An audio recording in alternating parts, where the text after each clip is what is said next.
Well, good afternoon, everyone, and welcome again to the Legacy Series, where the Adventist Musician Network gives honor and recognizes the gifts that God has given to the Seventh day Adventist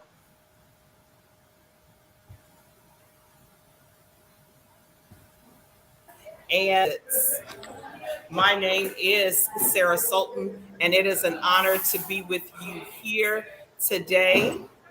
And we're also honored to have Dr. Janice Johnson Brown here with us. Hello. It's an honor, a privilege, and a pleasure to be here with you on Adventist Musicians Live. And I'm really excited about today's guest. Oh, most definitely, most definitely.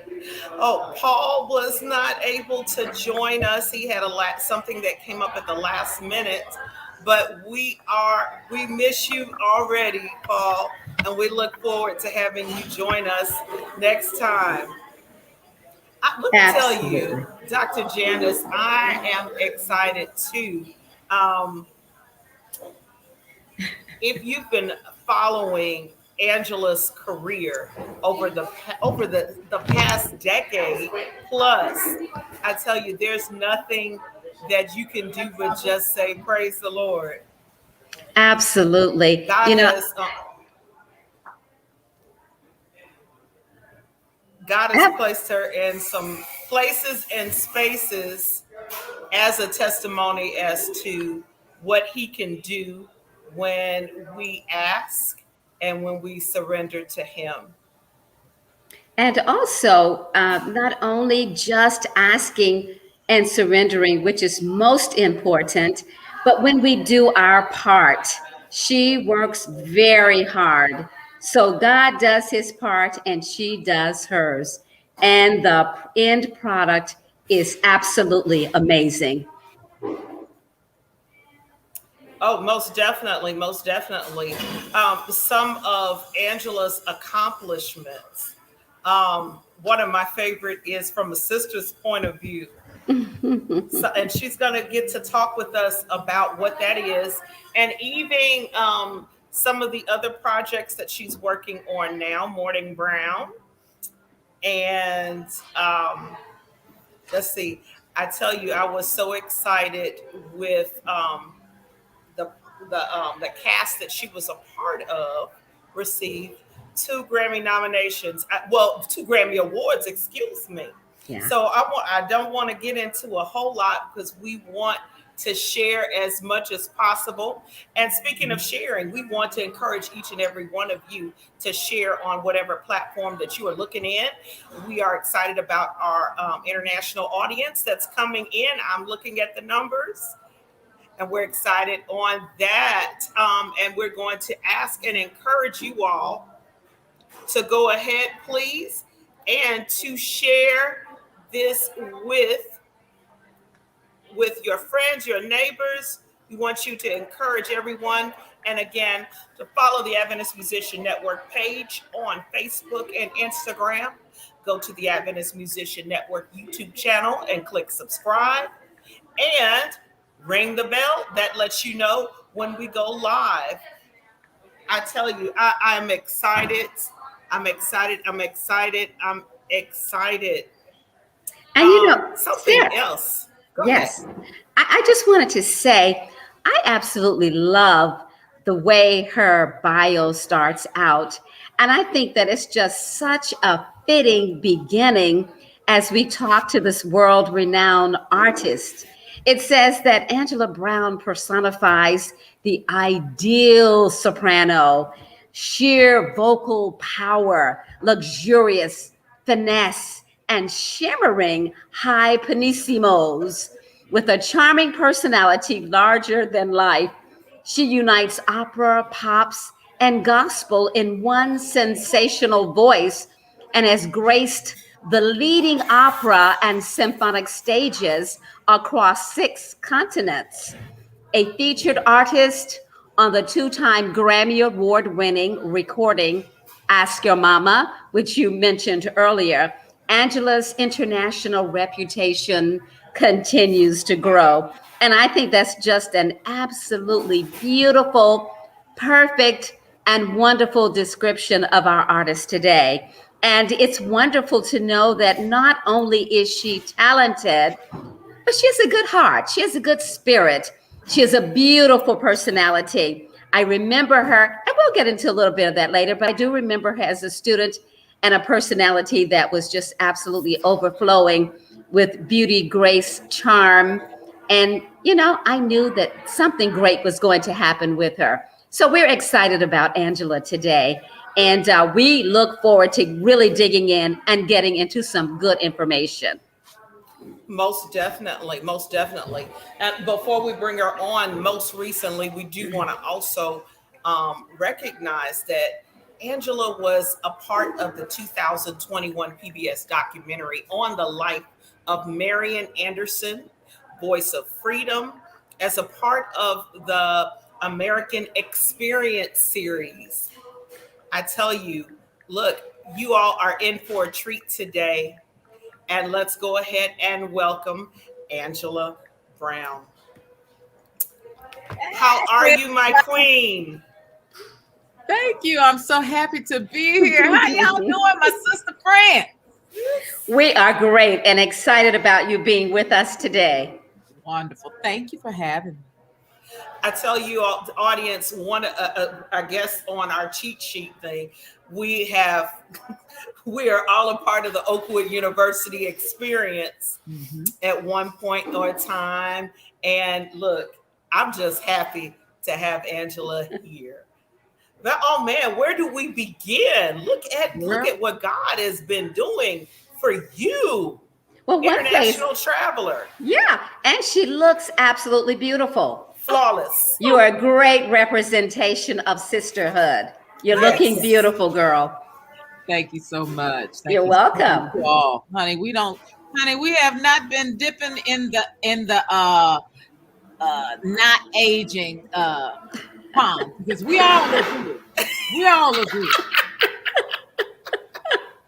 I totally agree with you. Most definitely, most definitely. So, Angela, look, many humble beginnings. Tell us, first of all, tell us about melanated moments in classical music. That's something that you're doing right now. Yes. Well, thank you for coming to what's going on now. Melanated Moments in Classical Music is a podcast that I am a co-host of. And my co-host Joshua Thompson and I, we do a show that is for, by, and about Black people in classical music. And it is a product of Classical Music Indie. And we have been having a great time. It's a podcast that that helps to do a short dive. We don't do deep dives into our subject because we want you then to, after we presented them, we want you to then go out and do a little research and listening on your own. But we have a good time bringing to the forefront African American and African diasporic subjects that just we help just to bring it on to the platform. So I'm having a great time. It is a 2020 award winner on the Black Podcasting Awards. We won that award this past year. This past year. And we've been having a great time just peeling the onion of all the different subjects that we have been able to bring to the forefront. And I have a little dog that's being vocal right now. Just forget her. Blaze, come get the baby. Please. Thank you. She's agreeing with me. Well, let me ask you this. Out of all of the different podcasts that you've done for that, which one, I'm sure this is a difficult question, but you're smart. Which one did you really enjoy doing and get the best response from? Oh, well, this is our third season. And I have to say that we have had several podcasts that have worked well. Normally, we do interviews with people, and then we also just shine a light on those that have passed on that are legacy programming. So our interviews seem to do really well. And one of the best running interview programs that we've done has been with Dr. Everett McCorvey and the American Spiritual Ensemble. Hmm. Uh, and we've had a great time with that one. But we've been we've done well across all platforms and in different countries. I believe we now have over 78 countries that we're doing really well in. And you can find this podcast on Wonderful. any streaming platform that you uh, digest get your podcasting information. So yeah, the spirituals seem to be one of the most listened to uh, Okay. podcasts that we've had. Yeah. Very interesting. I just wanted to know what the public across the board and across the country and across the world would really be interested in. And saying the Negro spirituals is just absolutely amazing. That fascinates me. And I think that it resonates with not just us as people of color, but also the experience. A lot of people are able to hear it, to understand it, and to hear our hearts throughout the world with that kind of music. So that's just very interesting for me to hear. I would like to ask you another question very quickly. I'm sure we'll go to some music, but can you tell me how it felt to sing Aida? Oh, Yes. I tell See, you she cheated. what, No, Dr. Janice cheated. Go just, ahead. How did it feel? I'm fascinated. I have to know. And I'm sure our listeners are wanting to know too. I mean, that's a big deal.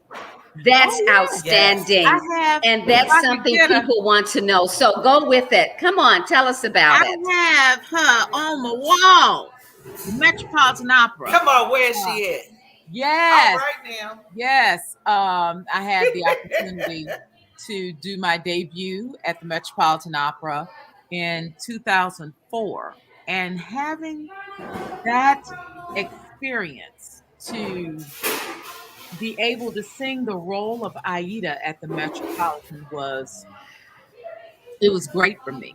It was my big coming out into the world, the international world of singing classical music. Um, it was a heady moment in my life. One that has given me many, many opportunities on top of opportunities just because of that.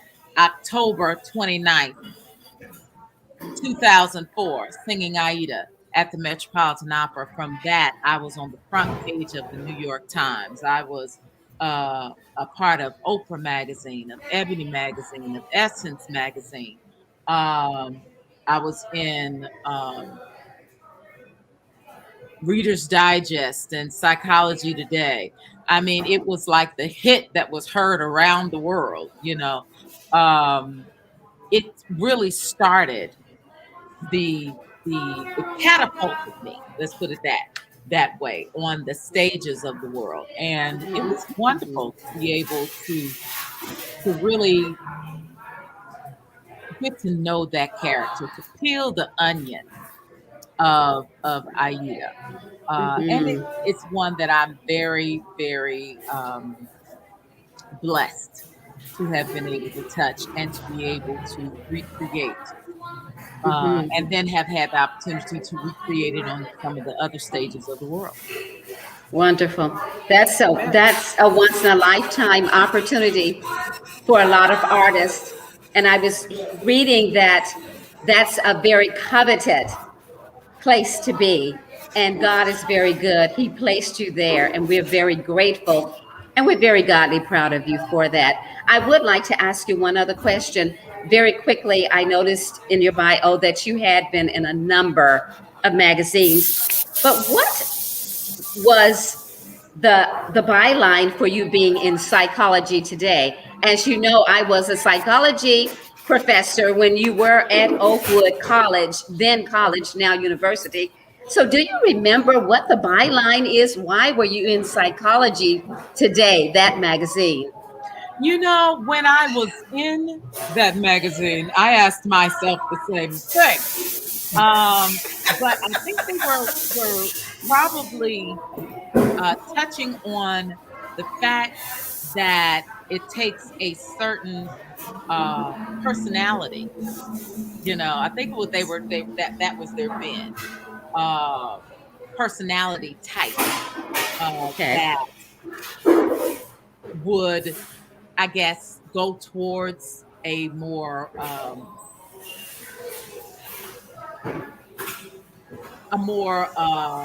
classical or a more Janice.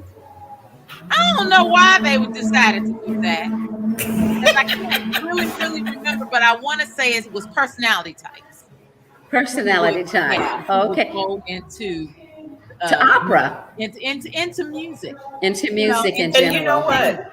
And you that is know, so true. And to be able to transform yourself on a consistent basis. You talked about the onions, the being able to get into the layers of the characters. Come on, actress, tell me how. I mean, what has that experience been like for you? Because opera is different from some of the other areas in music where you can pick it up and put it down. Opera, in speaking with some of the different individuals and a relative that sing opera, it is a complete. You become engrossed in that person. What has that been like for you? well, you know, being able to peel the onion, being able to build on the character throughout the years. Aida, she is a young woman who wants to experience life. She finds herself being captured, becoming a captive in the Ethiopian courts or the Egyptian courts, excuse me. She's Ethiopian and she finds herself being captive in the Egyptian courts. And she finds herself being a handmaiden to to Pharaoh's daughter, Amneris. While she is in those Egyptian courts, she meets and starts up a secret love affair with Radameus, who is the um, commander of the Egyptian armies. And Amneris is in love with Radameus.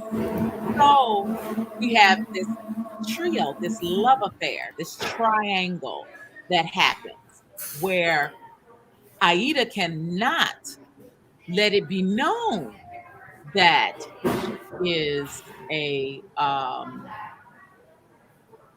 lover to Radames because Amneris loves Radames. So she has to play her cards very close to the vest, you know, It's because messy.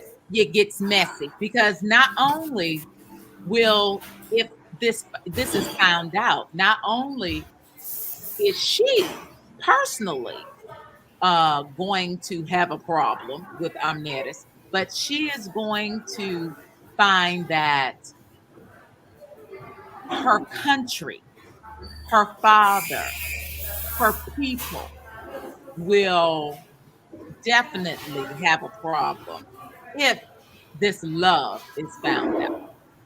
So she has to play it close to the vest. And all through the evening, she goes from being very scared and timid to finding herself taking, going, oh, well, I am worthy. I am a princess too, but she can't say that. So then she has to totally grovel at the feet of Amneris and say, I'm sorry. Yes, I love him, but you have all of this. You can have everything. All I have is the love for him. And then Amneris flexes and tells her, oh no, he's mine, and you're going to be in the dust, and I'm going to show you who I am. And before you know it, all through the whole opera, Aida then has to show that she is trying to keep her family, her country, her father. She has to find out the secrets of the army and the armies, and she has a lot that she's got going on. It's very, you know, um, it's a time when she just is very, very scared. Very fascinating. I absolutely love the characters, and I love the fact. I love where she was from. I lived there for 5 years, and then having her go to Egypt and the battle and the brawl between the two women to me is absolutely fascinating. But let me ask you, kind of changing the subject a bit. Can you tell us about your foundation that you have, Morning Brown Incorporated, and the show that led you to that foundation? Can you kind of tell us about that?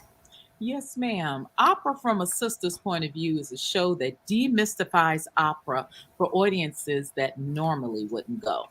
And I found myself doing this show as a sort of um, a show that helped me to be able to have a job when the opera companies weren't checking for me. I knew that there was going to come a time where I was going to have to put myself on, so to speak. Okay. So I started the show Opera from a Sister's Point of View because I was singing on the stages of the world and I was looking out in the audiences, and I didn't see very many people that looked like me. Okay. And so I created this show, Opera from a Sister's Point of View. And it demystifies art opera for audiences that normally wouldn't go. And it gave me an opportunity to shine a light on these different characters and opportunities to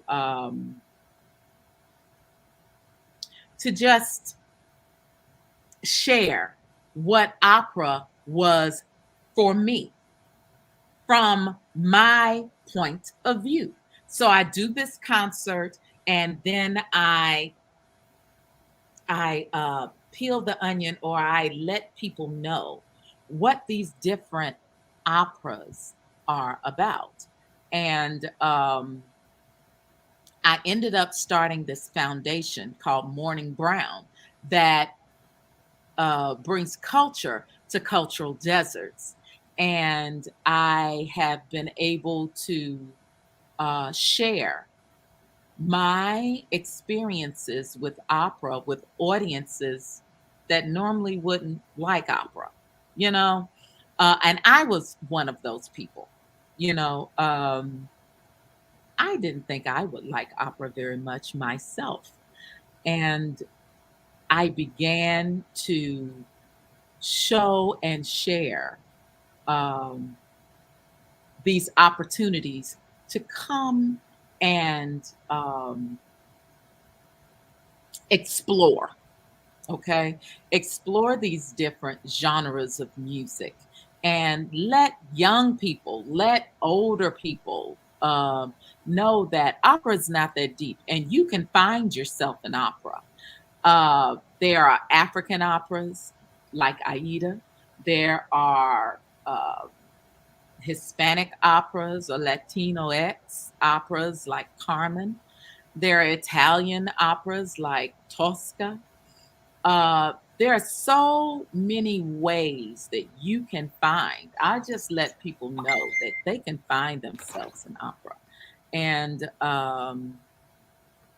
it's something that you just have to get out there and explore and find, and so that you can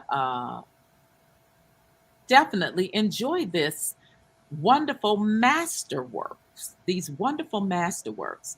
It doesn't have to be something that is a stuffy, elitist art form. Opera is for the people. And I have found that in doing this, in sharing the show Opera from a Sister's Point of View, Morning Brown has been able to share opera with the masses in a way that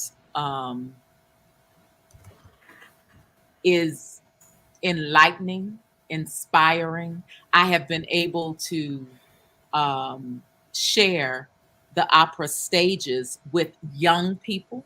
I have Opera from a Sister's Point of View has an addendum to it called Opera from a Sister's Point of View Generation Next, where I am able to shine a light onto younger people that are coming into this opera world. And I'm able to give them a light, to shine a light on them so that they too can become part of this world. Awesome. And for those that are interested, you can go to morningbrown.org and get more information about what Angela is doing in this season. So I have a different question for you, Angela. Okay. Do you sometimes feel that people always compare you to what you have done instead of looking at, what are some of the things that you are doing now or about to do? Because for instance, I know that you also teach. Yes. Yes. I have a private voice studio at the Indianapolis Opera. And I don't have a problem with the comparisons. I have no problems because that means I'm still on the tip of their mind. Okay. And I'm just happy to be able to share and explore these different genres, uh, everything that I am. You know, I am very happy to let people know that opera can be for anyone and everyone. And I just want to share those opportunities to the masses, to the young people that are out there that may think that, this is something I wouldn't like. And I'm like, yes, it can be something that you like, but you have to put yourself in those opportunities, Well, that, let me, that Tell area. us about how you got into opera in the first place. Because Well, I always say opera chose me. I didn't choose it. Um, it was something that I even thought that I wouldn't be able to enjoy. But I have put myself in situations where I want to find out more about opera. And opera is just stories, it's just storytelling through song. And there are so many people out here that want to learn more about opera. And it doesn't have to be something that you don't like.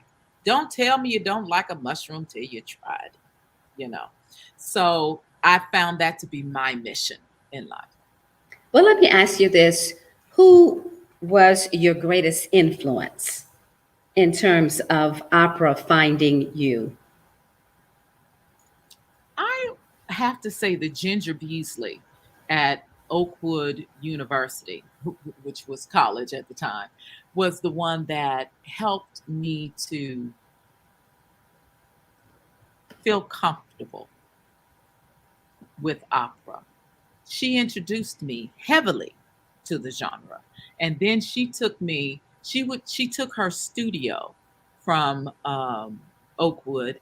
We would travel to Indiana University, and we would have master classes with the renowned Romanian soprano Virginia Zayani.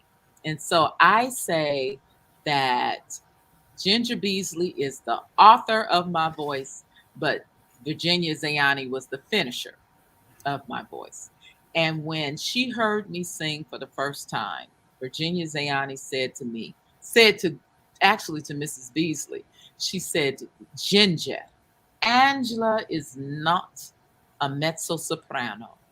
Angela is a Verdian soprano. The blood of Verdi courses through her veins. And then she looked at me and she said, Angela, when you are ready, when you are done studying with Ginger, I will take you in my studio and show you what I have learned from the annals of Verdi, because you can do this, baby. You can be one of the greatest opera Verdian sopranos this world has ever known, but you must work. I remember going after she did take me into her studio at Indiana University. I remember going to her one day, being very sheepish, okay, about this new voice that I had. And I said to her, Miss Zayani, I don't know if I really want to sing or pursue classical music. Maybe I just want to be a concert singer. And she looked me dead in my face and she said, Angela, if you want to be the next Aretha Franklin, go. You don't need any more lessons.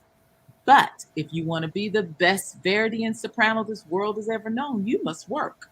And I took that as my charge to continue to polish the diamond in the rough and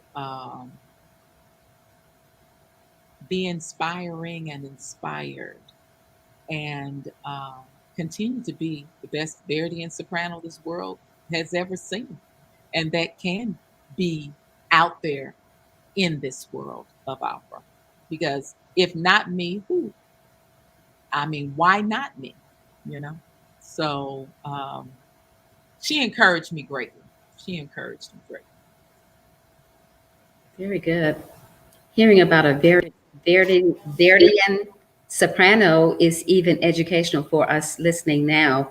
We usually just think in terms of lyric, second, first, but hearing about the Verdian soprano is a learning. That's a teaching lesson for It's a us, dramatic soprano. even right now. That's Has high, mm-hmm, shimmering notes and mm-hmm, low, creamy notes. mm-hmm, You have to have all kinds of different shadings and subtleties of shadings to make mm-hmm. opera come alive on the stage. So yeah.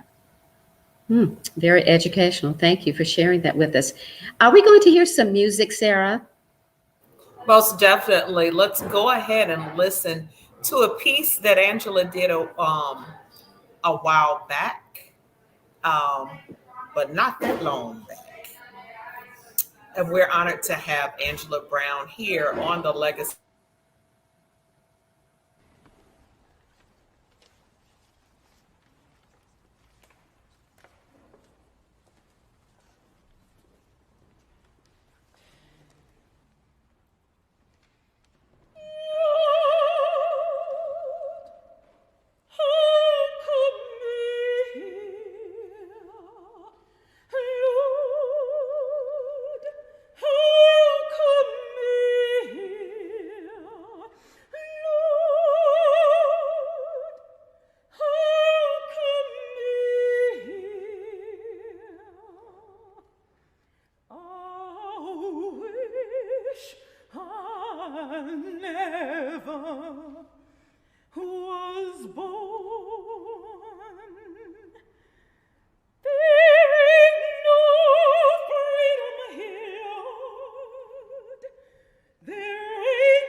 never was born.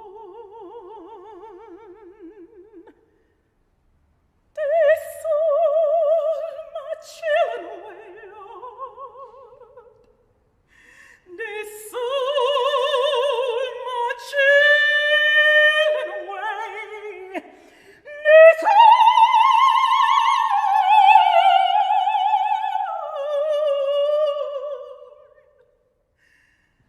my children away. I wish I never was born. Lord, how come me here? Lord, how come me here?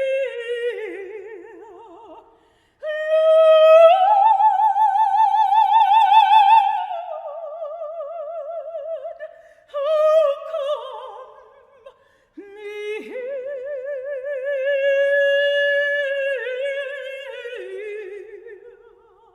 I wish I never was born. I wish I never was born. I wish I never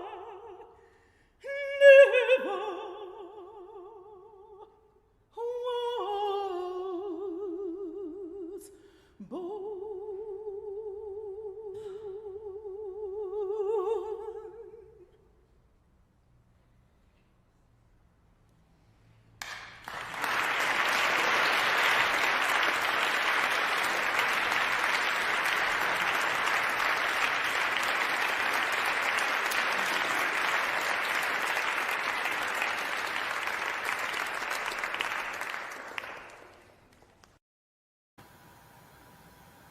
Beautiful.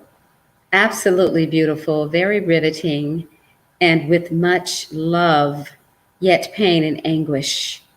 I felt every note. I heard every word, and I could relate to how it must have felt then and how it even feels now. Thank you for that rendition. Absolutely beautiful. How were you? If you know, we are back to the psychological piece because that's who I am. How did you, at that very moment, can you remember anything that you were thinking or feeling at the time you were involved in that performance? Well, that was a time when I was with the American Spiritual Ensemble, and we were touring. We were on our tour of France, and we were at the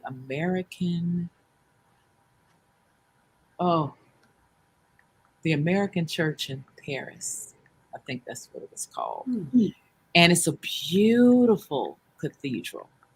And we were being taped. It was definitely for our big taping of the show. And so, you have your nerves. But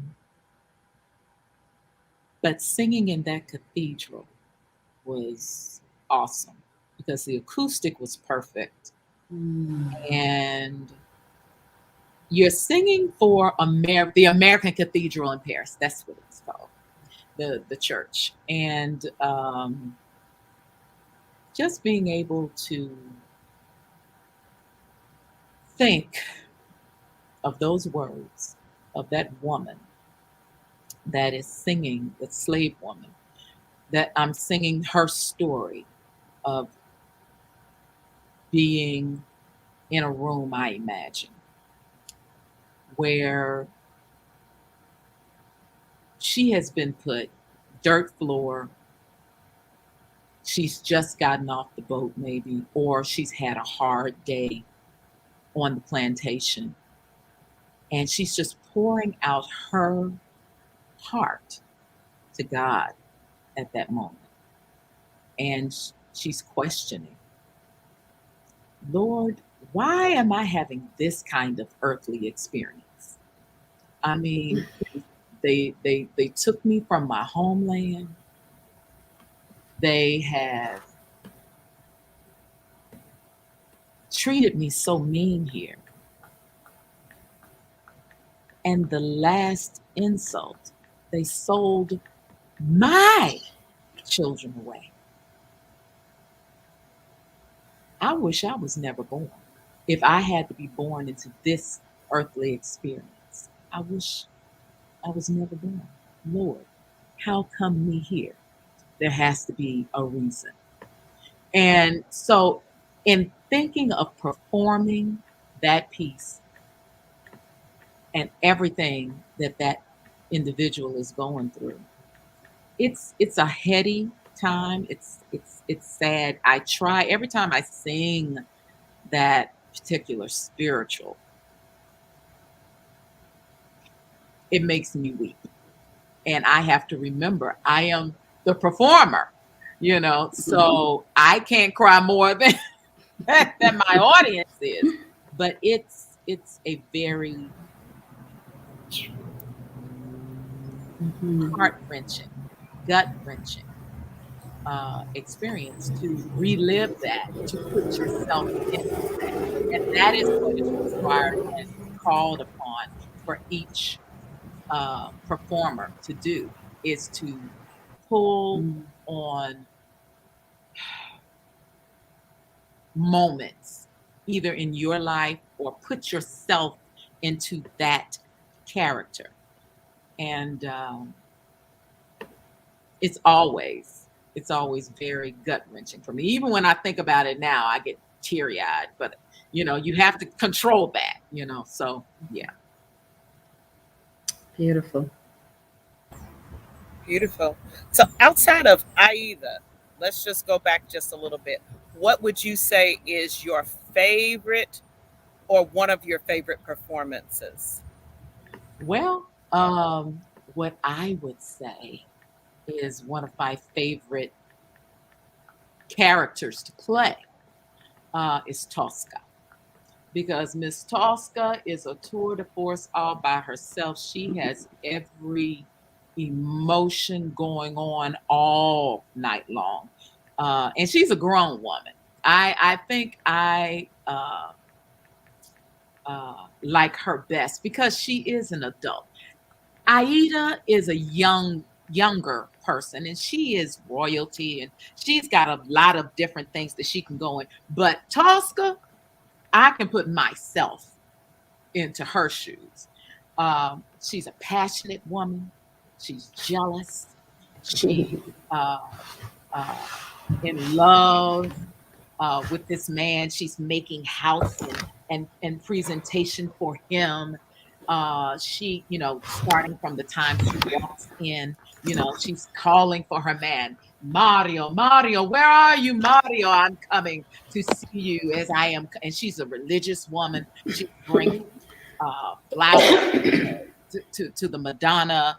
And then she has to keep secrets. And then she's beautiful. She's talented. She's an opera singer as well. And then she has to deal with this man, Scarpia, who is making advances to her. And of course, she's flattered to a certain extent that, he's paying attention, but she doesn't want to deal with him. She's in love with her man, and she's just, all the different subtleties and shadings of emotions and everything that she goes through the night. I love her because I'm every woman. It's all in me. It's all in me. Yes, I love her. Mercy.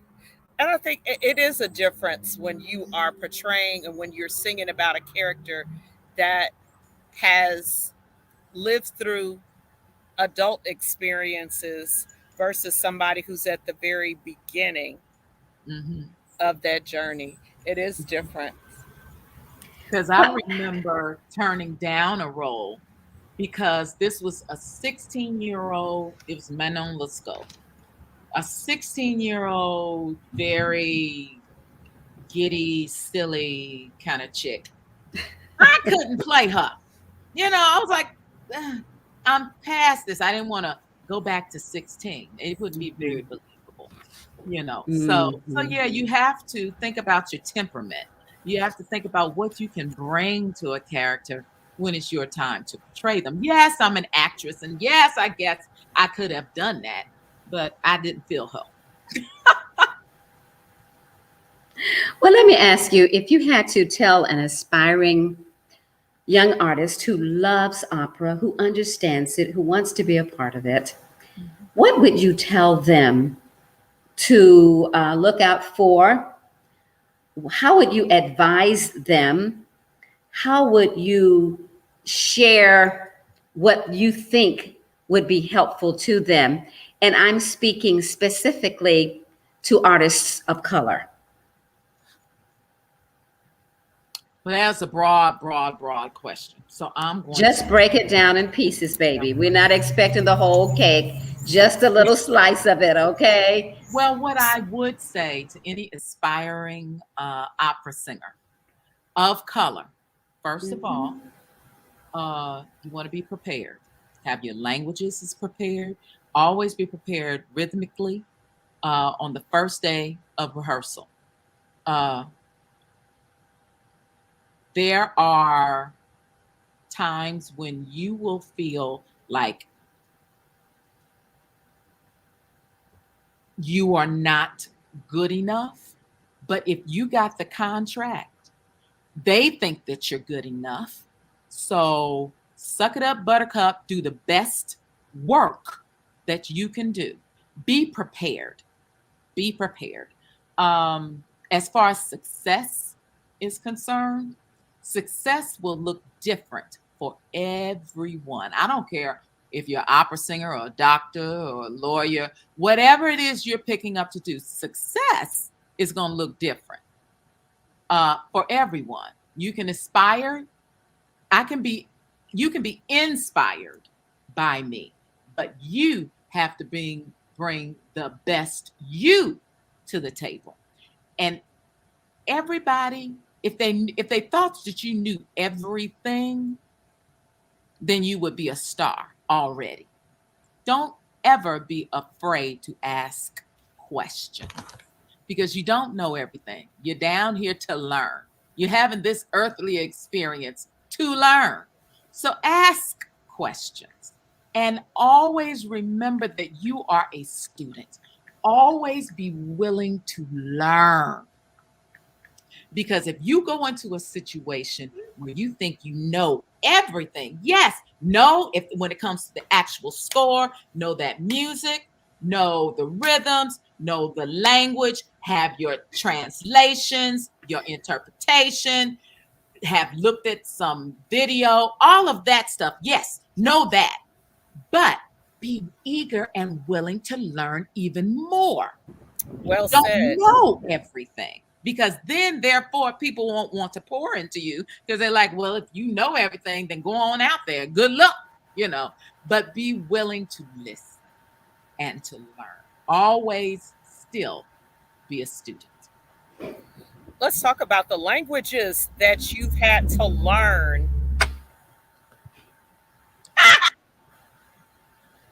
I'm still learning English. Hello. And it's American English. It ain't even. Yes, you do have to immerse yourself in languages. I've married a French man, and I say that I learned French on the pillow. I understand a lot. I do still get afraid to speak sometimes. I get afraid to speak.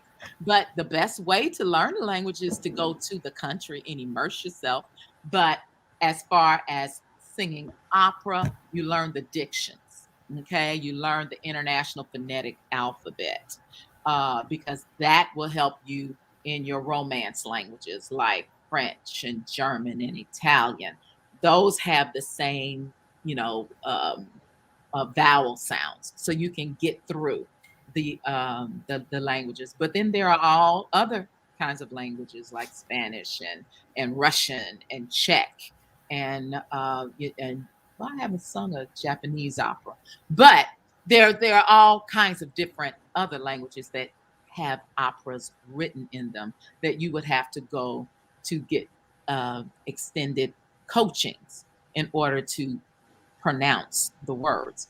But yeah, if when you are learning a language or learning to sing in another language, it's always good to immerse yourself by actually going to these countries. And then, you have uh,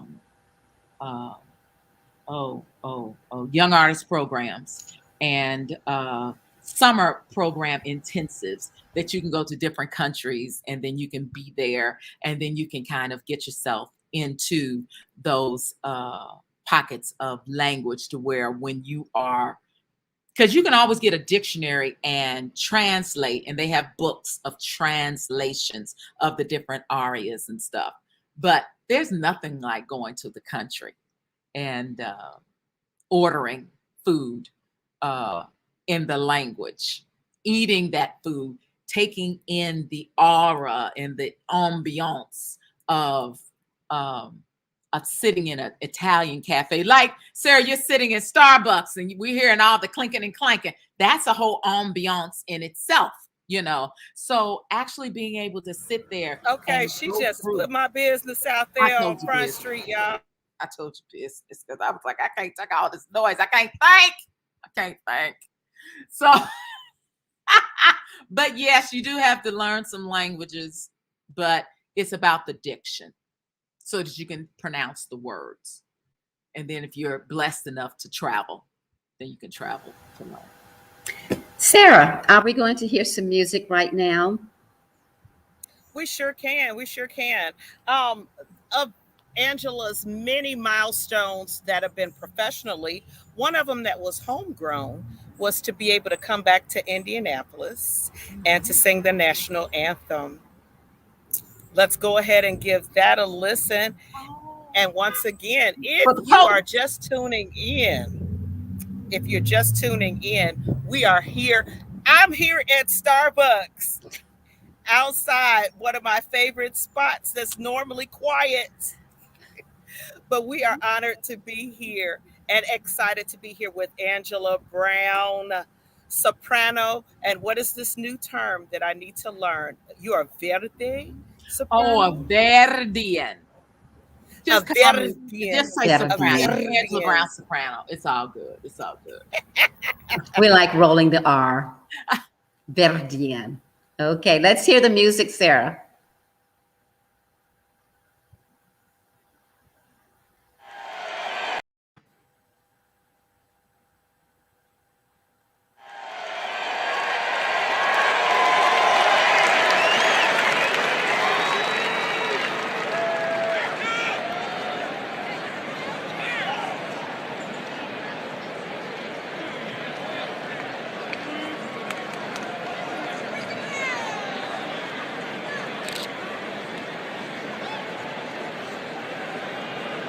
And now, to honor America, please rise, remove your hats, and join Angela Browne, opera star and host of the Indianapolis Symphony Orchestra's Yuletide celebration, as she sings our national anthem, accompanied by a group of students from Indiana School for the Deaf, as they interpret in American Sign Language, presented by One America. Oh, say, can you see by the dawn's early light what so proudly we hailed at the twilight's last gleaming, whose broad stripes and bright stars through the perilous fight o'er the ramparts we watched were so gallantly streaming, and the rockets regale, the bombs bursting in air, gave proof through the night that our flag was still there. Oh, say, does that star-spangled banner yet wave o'er the land of the free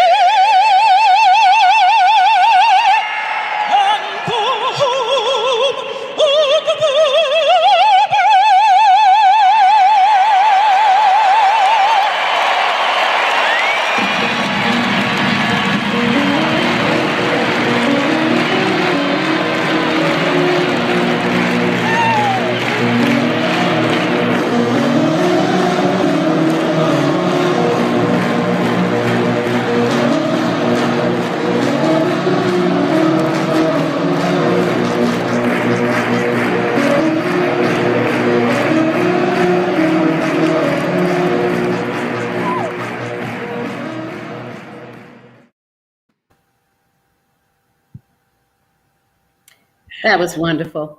I could feel the enthusiasm, the excitement, and the joy just exuding through you and through the crowd. And the And it was fear. wonderful.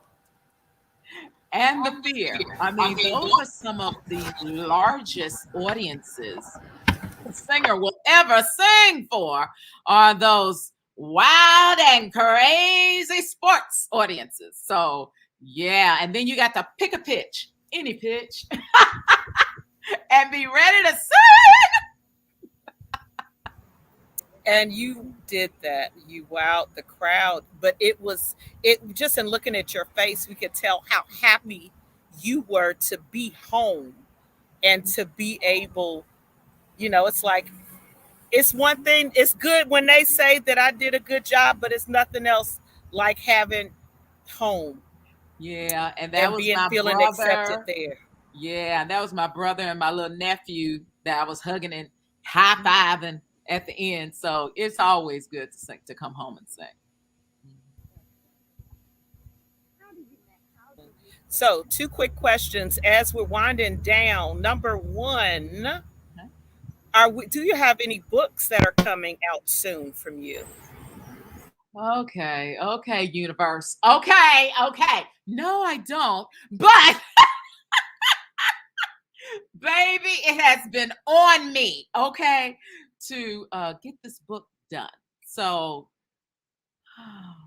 in the near future, there'll be something. But I have lots of recordings that are available on any streaming um, platform like Spotify and um, Apple and any of the rest of them, as well as my podcast that you can hear. It's called Melanated Moments in Classical Music. It's a lot of fun to listen to with my co-host Joshua Thompson. You can find that on any place where you digest your podcasts, because I know it's on Apple Podcast and a whole lot of other stream. And it's through Classical Music Indie as well, so you can stream it on classicalmusicindie.com, their website. But yeah, but no books yet, but I'm working on it. Keep applying that gentle pressure. I tell you, because that's what God has for you to do, even when we don't want to do it, right? Mm. Dr. Janice has been trying to say something that she's not unmuted. She can't hear at all. Hold on a second. Yes, we're just having a technical glitch on her end, I believe.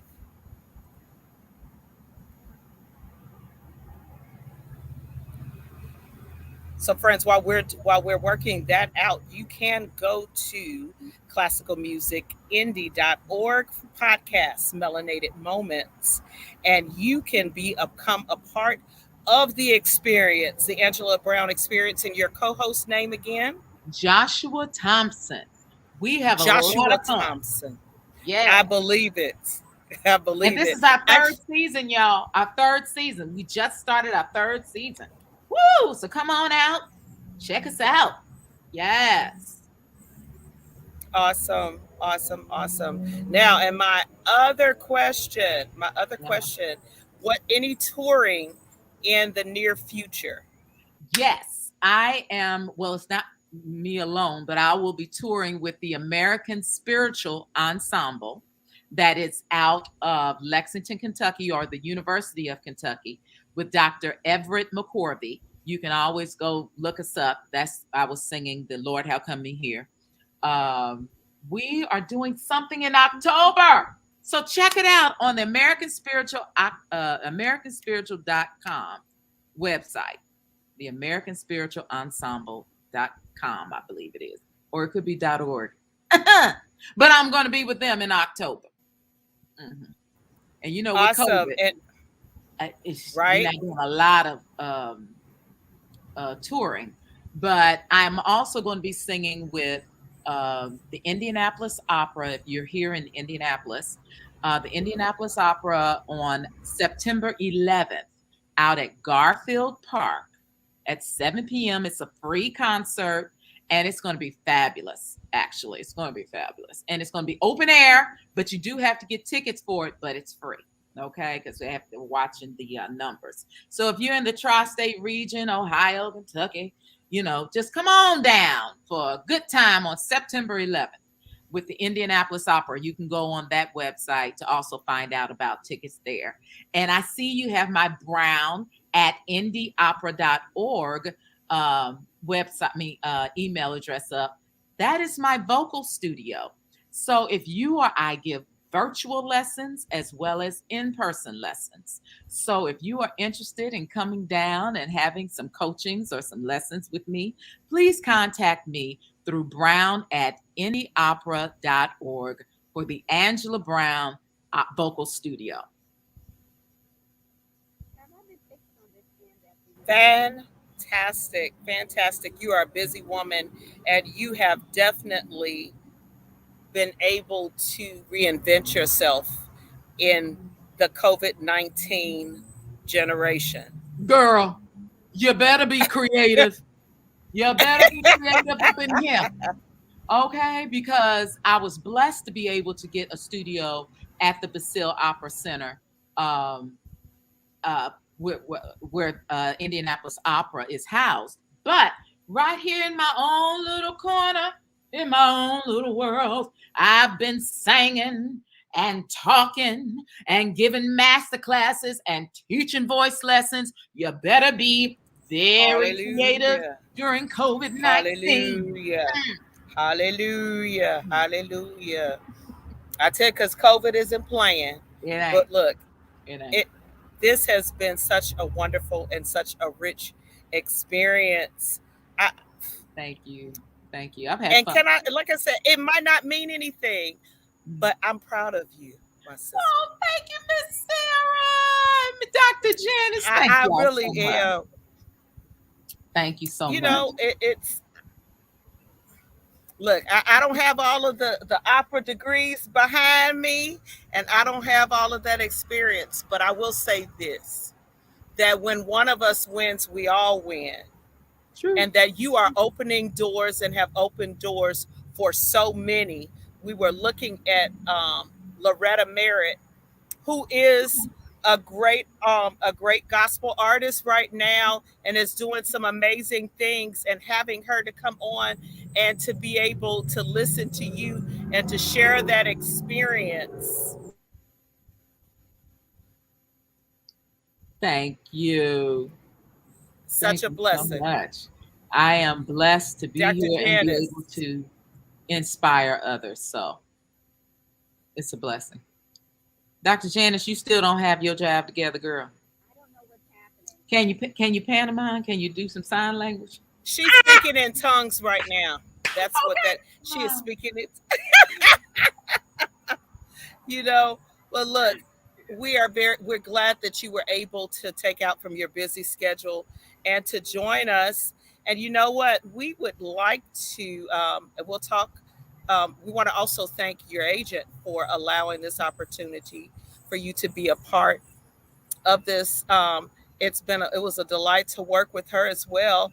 And what we'll do is talk about even one of the programs that you have done to be able to get permissions to be able to air it in some of our radio and some of our other platforms as well. Right. We would love to do that. Wonderful. And if ever anyone wants to have, there's a show that, it's a program, a workshop that my agent and I do called It Takes Two and a Few More, Navigating the Artist-Manager Relationship.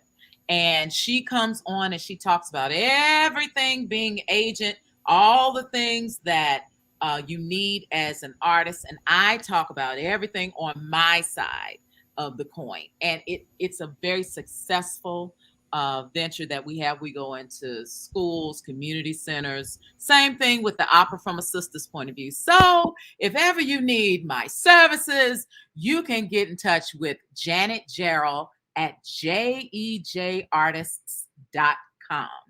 And she can hook you up and we can be there. I've looked at some of her work as well as an artist.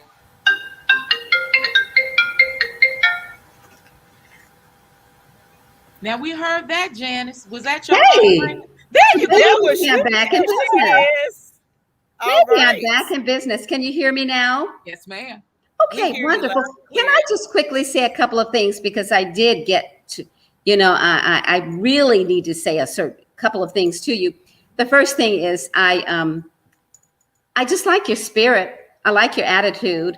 I like the idea that you're encompassing, that you're open, and that you don't mind sharing.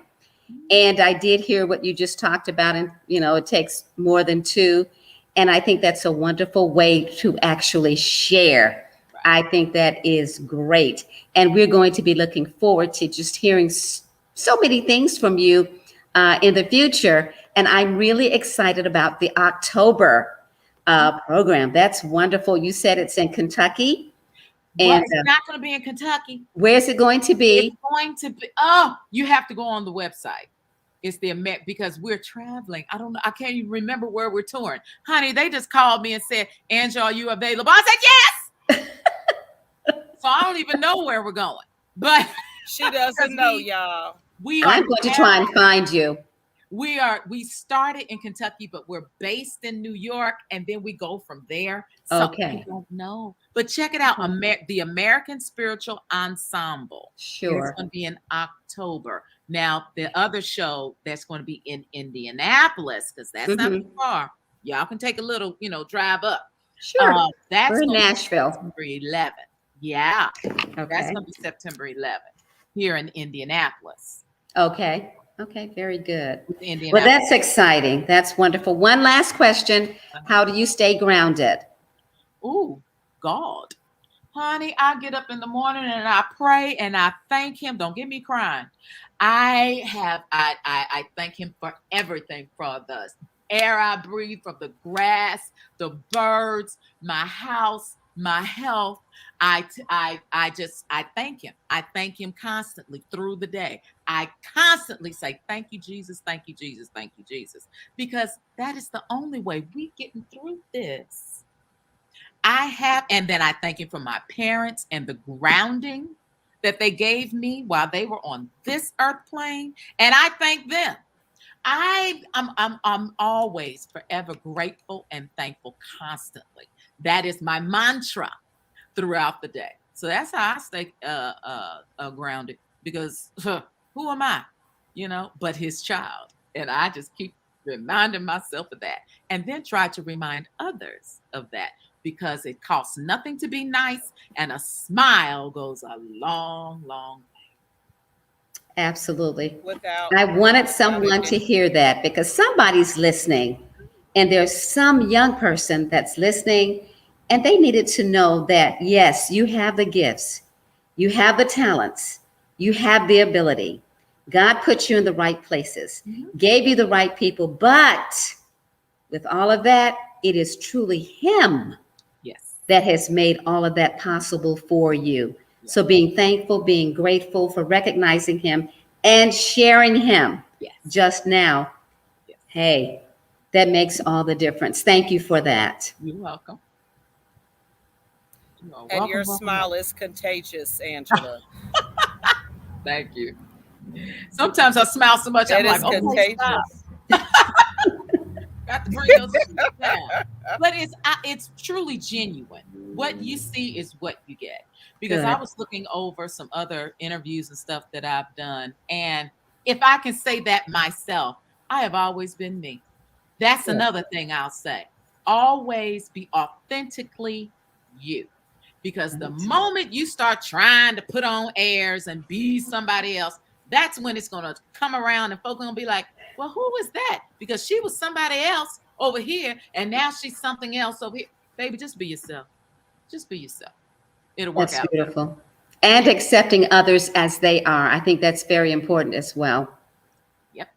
Very good. Well, it sounds like we have just really primed the pump. We have asked every question we could think of.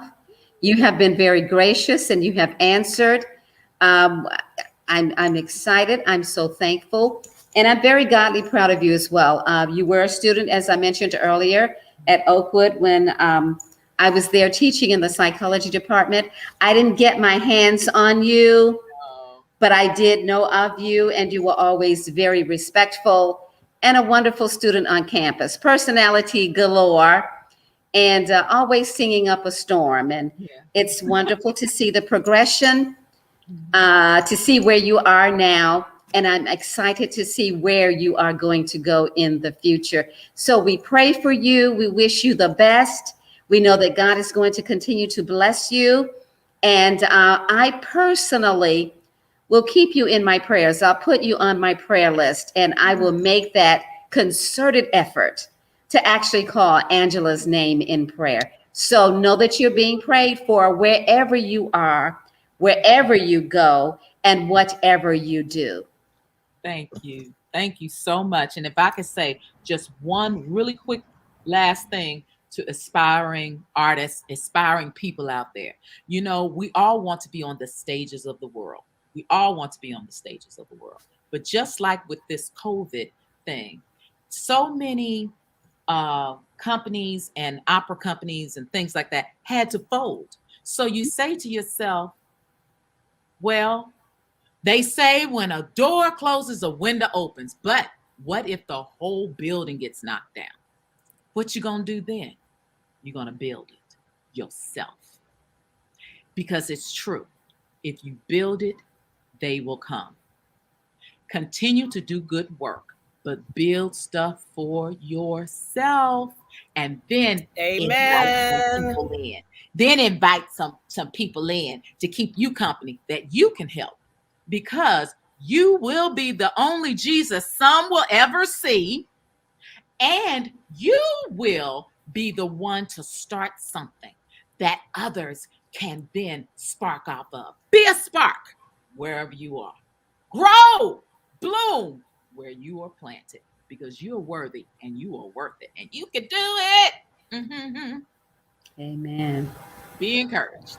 Okay, let's pass around the offering plate right now, please. Thank you. Yes, take those tithe checks out to Angela Brown. No. Wow. Beautiful. Thank you, ladies, for having me. I really appreciate it. It's been a pleasure. Absolutely. And we hope to have you on again in the future. Yeah. And, you know, just keep up with you and know what's going on. Yes, ma'am. Y'all have a great day. Lee, most definitely. Have a fantastic day, ladies and gentlemen. Angela Brown, soprano. Thank you so much, Angela, for hanging out with us. And thank you, Dr. Janice. Paul, we've missed you, God, today, and our prayers are with you. And until next time, we'll have Sam Ocampo joining us here for the Legacy Series. Good night.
Adventist Musician Network is an authorized licensee of the name Adventist and is recognized by the General Conference of Seventh-day Adventists as an independent Christian organization within the Seventh-day Adventist Church. Adventist Musician Network is not affiliated with or financially supported by the General Conference of Seventh-day Adventists. All views expressed, content, and opinions with all services offered reflect those of the Adventist Musician Network and not the Seventh-day Adventist Church.